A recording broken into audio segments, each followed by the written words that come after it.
Hello everyone. आज हम एक इम्पोर्टेंट डॉक्यूमेंट के बारे में बात करने वाले हैं जिसमें एक रेजोल्यूशन और एक ऑर्डर इशू किया गया है ministry of health and family welfare के तरफ से। तो क्वेश्चन क्या है? You are posted as a section officer in the ministry of health and family welfare. A proposal has been approved by the competent authority to designate every first Monday of the month as National Health Checkup Day for all central government employees. On this day, free basic health checkups जैसे कि BP, sugar, BMI, etc. will be organized in all central government offices through the collaboration of CGHS, Central Government Health Scheme. You are required to draft a resolution announcing this new health initiative and issue an order for implementation across all concerned departments. सबसे पहले ये जान लेते हैं कि resolution का मतलब क्या होता है। रेजोल्यूशन एक ऑफिशियल डिसीजन या अनाउंसमेंट जो गवर्नमेंट या कोई अथॉरिटी फॉर्मली लेती है। जैसे गवर्नमेंट डिसाइड करती है कि हर महीने के पहले मंडे को नेशनल हेल्थ चेकअप डे मनाया जाएगा और इस डिसीजन को फॉर्मली रिकॉर्ड करने के लिए एक रेजोल्यूशन इशू किया जाता है। तो रेजोल्यूशन या तो पब्लिक के डिमांड पे किया जाता है या फिर अगर गवर्नमेंट को खुद लगता है कि रेजोल्यूशन की ज़रूरत है तभी इसका इम्प्लीमेंटेशन होता है। तो रेजोल्यूशन बेसिकली अनाउंस करता है कि क्या नया इनिशिएटिव लिया गया है, क्यों लिया गया है और इसके ऑब्जेक्टिव्स क्या हैं। फिर आता है ऑर्डर। ऑर्डर का काम होता है कि इंस्ट्रक्शन देना। ऑर्डर का काम होता है इंस्ट्रक्शंस देना ताकि वो रेजोल्यूशन इम्प्लीमेंट हो सके। और ऑर्डर में क्लियर लिखा होता है कि किसको क्या करना है, कैसे करना है और कब से करना है। ठीक है, सबसे पहले क्वेश्चन को समझते हैं। आपको एक सेक्शन ऑफिसर के रोल में इमेजिन करना है ministry of health and family welfare में। मिनिस्ट्री ने एक नए हेल्थ इनिशिएटिव को अप्रूव किया है। हर महीने के पहले मंडे को national health checkup day observe किया जाएगा सारे सेंट्रल गवर्नमेंट एम्प्लॉयज़ के लिए। इस दिन बेसिक हेल्थ स्क्रीनिंग जैसे blood pressure, blood sugar, body mass index और जनरल हेल्थ चेकअप्स होंगे। ठीक है, और ये होगा CGHS central government health scheme के कोलैबोरेशन में।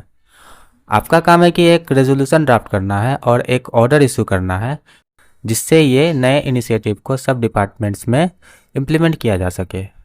तो रेजोल्यूशन किस तरह से बनेगा? तो इसमें भी government of India, ministry of health and family welfare, department of health services और न्यू दिल्ली, उसके बाद डेट। फिर यहाँ पर बोल्ड में लिखना है रेजोल्यूशन और फाइल नंबर जनरेट किया जाएगा। ठीक, फाइल नंबर को फिर फाइल नंबर जनरेट किया जाएगा। The government of India recognises the importance of preventive health care and the need to promote regular health monitoring among its employees. मतलब कि जो क्वेश्चन में दिया गया है उसी को थोड़ा सा मॉडिफाई करके यहाँ पर आपको बढ़ा चढ़ा के लिख देना है, बात ख़त्म है। ठीक है, तो क्या लिख सकते हैं इस तरह से, मतलब हम पूरा रीड नहीं कर रहे हैं, आपको ऐसे ही आइडिया दे रहे हैं कि किस तरह से लिखना पड़ता है रेजोल्यूशन में। तो रेजोल्यूशन में गवर्नमेंट ने अपने डिसीजन को ऑफिशियली डिक्लेयर किया है। ठीक है, तो रेजोल्यूशन का मतलब तो यही है कि रेजोल्यूशन में गवर्नमेंट ने अपने डिसीजन को ऑफिशियली डिक्लेयर किया है।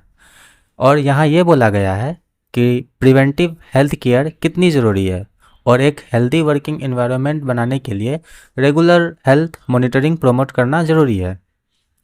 और इसलिए डिसाइड किया गया है कि हर महीने के पहले मंडे को नेशनल हेल्थ चेकअप डे मनाया जाएगा। ठीक है, और इस दिन क्या होगा? इस दिन बेसिक हेल्थ चेकअप ऑफिस या CGHS वेलनेस सेंटर्स में ऑर्गेनाइज होंगे और सारे डिपार्टमेंट्स को बोला गया है कि इनिशिएटिव को CGHS और लोकल हेल्थ यूनिट्स के कोऑर्डिनेशन से इम्प्लीमेंट किया जाए। ठीक है, तो यही है। और लास्ट में है by order and in the name of the president of India. ये क्यों लिखा गया है, इसका क्या मतलब है? तो जब भी गवर्नमेंट ऑफ इंडिया कोई ऑफिशियल डिसीजन लेती है, स्पेशली इन मिनिस्ट्रीज जैसे कि हेल्थ एंड फैमिली वेलफेयर, वो अपना अथॉरिटी शो करते हैं by saying by order and in the name of president of India. इसका मतलब है कि ये decision officially president of India के नेम से इश्यू किया जा रहा है, लेकिन प्रैक्टिकल डिसीजन मेकिंग और ड्राफ्टिंग मिनिस्ट्री के ऑफिसर्स करते हैं। ये लाइन एक फॉर्मेलिटी है जो इंडियन कॉन्स्टिट्यूशन के रूल्स के अकॉर्डिंग लिखना ज़रूरी होता है ताकि पता चले कि ये गवर्नमेंट का ऑथराइज्ड और लीगल एक्शन है। एक तरीके से ये एक स्टम्प ऑफ अथॉरिटी है कि ये काम सरकारी तौर पे प्रॉपर तरीके से हुआ है। ठीक है, तो फिर यहाँ पर लास्ट में नेम, सेक्शन ऑफिसर, उसका टेलीफोन नंबर। अब उसके बाद ये रेजोल्यूशन के साथ ऑर्डर को अटैच किया जाता है। तो यहाँ पर continue on the next page हम कर दिए क्योंकि स्पेस था नहीं। ठीक है, तो फिर यहाँ पर बोल्ड में इसी तरह ऑर्डर लिख देंगे और सेम वही फाइल नंबर यहाँ पर लिखा जाएगा। तो इस फाइल नंबर को मेंशन करने के लिए यहाँ पर लिखा जाएगा in continuation of the government resolution of even number dated 25 April 2025 it is here by order date. तो यहाँ पर इवन नंबर क्यों लिखा गया है? इवन नंबर का मतलब वो नहीं है कि जो न्यूमेरिकल में होता है ऑर्डर ऑड या इवन। यहाँ इवन नंबर का मतलब है कि सेम फाइल नंबर। ठीक है, यहाँ जो फाइल नंबर दिया गया है वो सेम फाइल नंबर को इंडिकेट कर रहा है। ठीक है, तो फिर ऑर्डर में क्या लिखा गया है? ऑर्डर में लिखा गया है कि all central government ministries department including their attached and subordinate officers shall observe the first Monday of the every month as national health checkup day.